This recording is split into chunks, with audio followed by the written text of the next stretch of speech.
Faly indray miarabantsika rehetra ny tokantrano ano amin'izao takariva izao. Ary manona mandrakariva ny fiadanan'ny tompo ho amintsika tsirairay avy. Fifaliana indray miarabantsika amin'izao fiarahantsika indray izao. Fotoana efa naharitra tokoa ny arahantsika teto. Niderin'Andriamanitra tamin'ny alalan'ny hira, ny ray fo nanome voninahitra sy nanandratra ny anarany. Ka de isaorana izy natanteraka izany. Androany indray de mbola miaraka isika mianakavy mba hidera azy.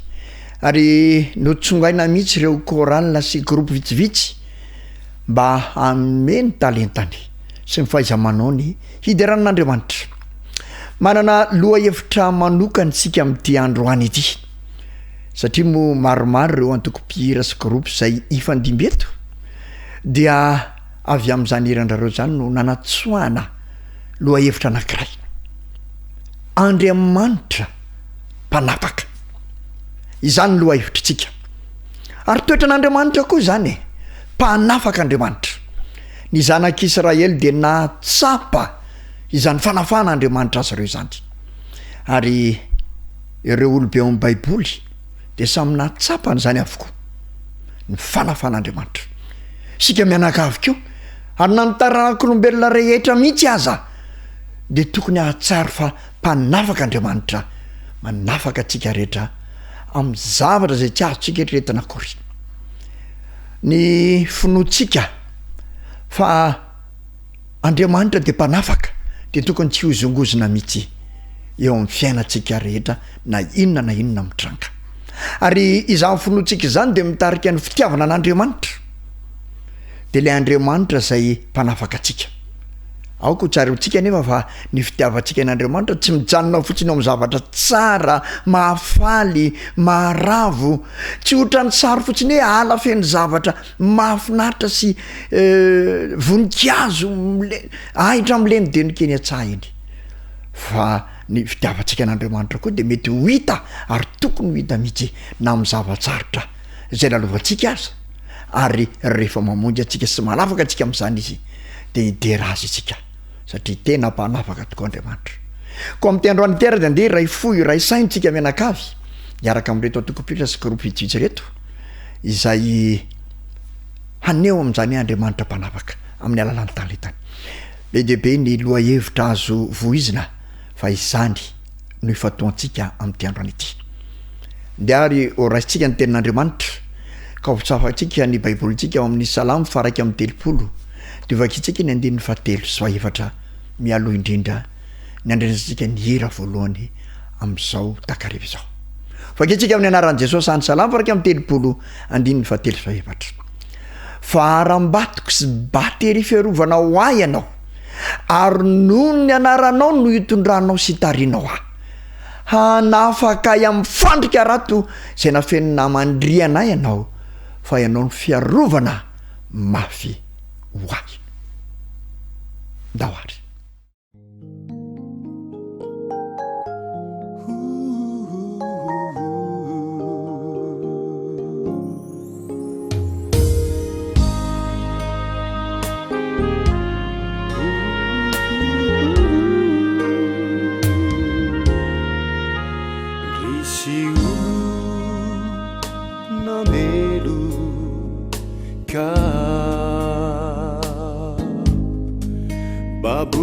Sata nagadrai pau tana nefatumpianao Jesosi nana faka dicabu reurata pana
numeninyani mahufa navutanana ku iduraisu litana bityavani esi evakapana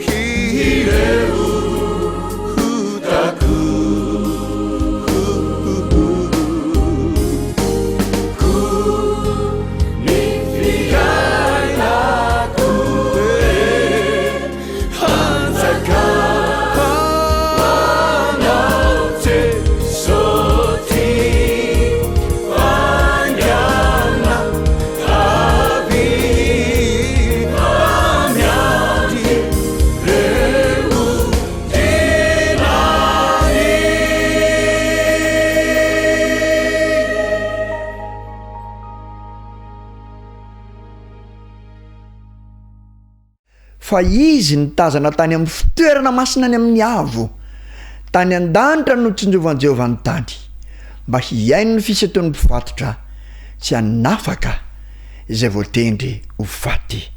Salamo 2:1 ka ny 9:20 sy ny 20.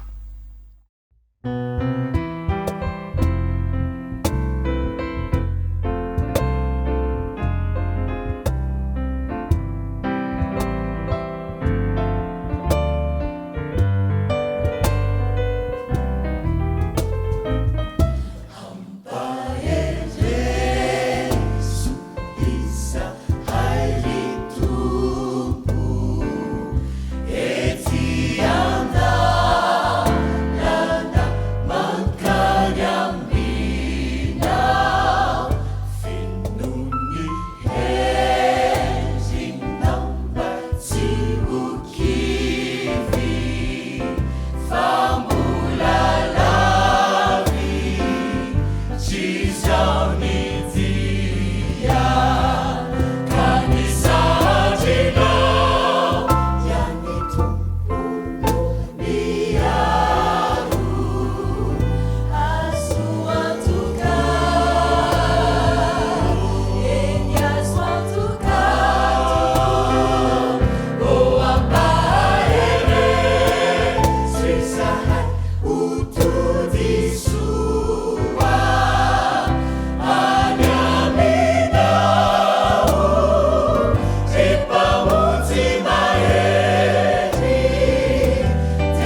izay rehetra mahita de manarabia manono motra izy sady mifikifitoka manao hoe ankino am' Jehova de aoka izy amonjy azy eny aoka izy anavaka azy raha mankasitraka azy izy.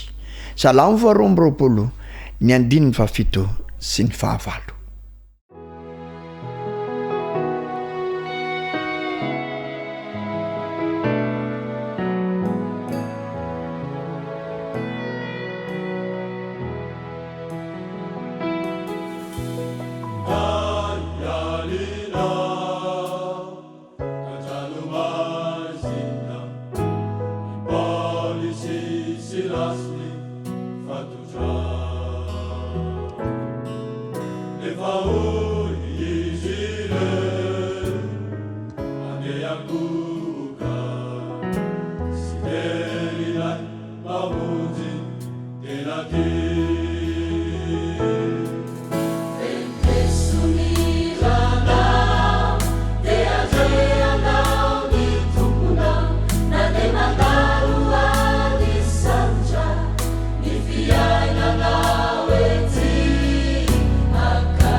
Na de mandra-pahantitrareo aza de tsy miova aho ary mandra-pahafotsy volonareo de izao ihany no isairana mitondra anareo, izao no nanao ka izao ihany no hitrotro, eny izao no hitondra sy anafaka. Isaia 4:7 ka ny 2:7.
ameno ny fona hasoavana fitiavana iainana ny utsapanao sambarana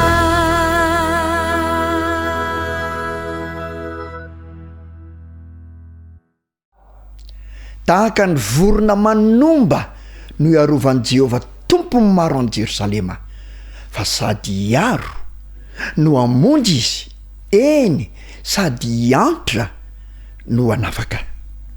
Izy afaraky amin'ny telopolo ny andininy fahatimy.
Sa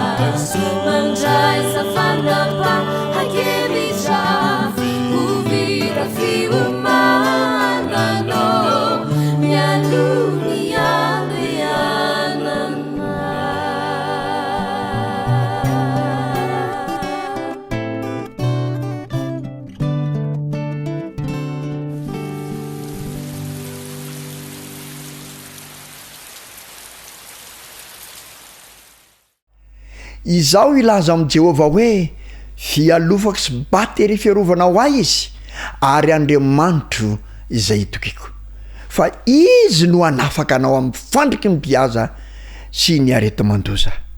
Zalamo faraka amin'ny 20 ka ny 9 sy ny 9.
hanafaka ny olona meloko izy. Eny, ny fahadiovan'ny tananao no amonjena azy. Joba 2:20.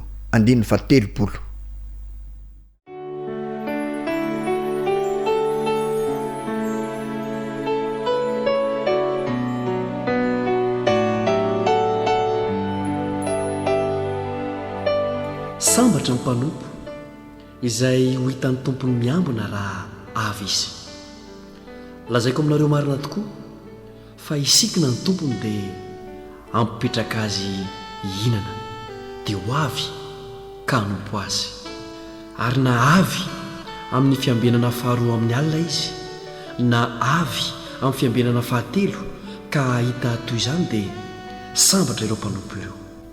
Ary fantaro izao fa raha fantatry ny tompontrano izay ora hiavian'ny mpangalatra dia ho niambina izy ka tsy namela ny tranony hotamiana. Dia miomana koa ianareo fa ho avy ny zanak'olona amin'izay ora tsy ampoizina. Miomana iaona amin'Andriamanitra ao ry Israely io, miomana.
Misaotra an'Andriamanitra isika fa tanteraka somatsara indreny androany ary nazahoantsika antoka fa mpanafaka Andriamanitra, mpanafaka antsika amin'ny zavatra rehetra izay mamatotra antsika, mpanafaka antsika hatrany amin'ny fahafatesana, mpanafaka antsika ho amin'ny fahafahana tena azo antoka koa andeha toky aminy, andeha hiaraka aminy ary andeha hiantehitra aminy eo amin'ny fiainantsika manontolo, satria raha izany no ataontsika dia hivoaka mpandresy isika ary tena ho afaka tokoa isika rehetra. Eto am-pamarana ary dia izao no afatra avy amin'ny soratra masina izay omena antsika, voasoratra amin'ny Salamo 150 ka ny 9:7 manao hoe: ny anaran'i Jesosy Tompo, fa efa nanafaka ny fanahiky tamin'ny fahafatesana ianao, eny nanafaka ny tongotra ianao mba tsy ho solafaka, handehanako eo anatren'Andriamanitra amin'ny fahazavan'ny velona. Ho tanteraka aminao sy ho amin'ny tokantranonao, ho amin'ny fianakavianao, ho tanteraka amintsika rehetra ane izany teny misoratra masina izany. Dia mametraka amin'ny veloma indray tompoko ary manome fotoananao amin'ny herinandro toy izao hiaraka eto indray isika. Iderin'Andriamanitra. Veloma tompoko.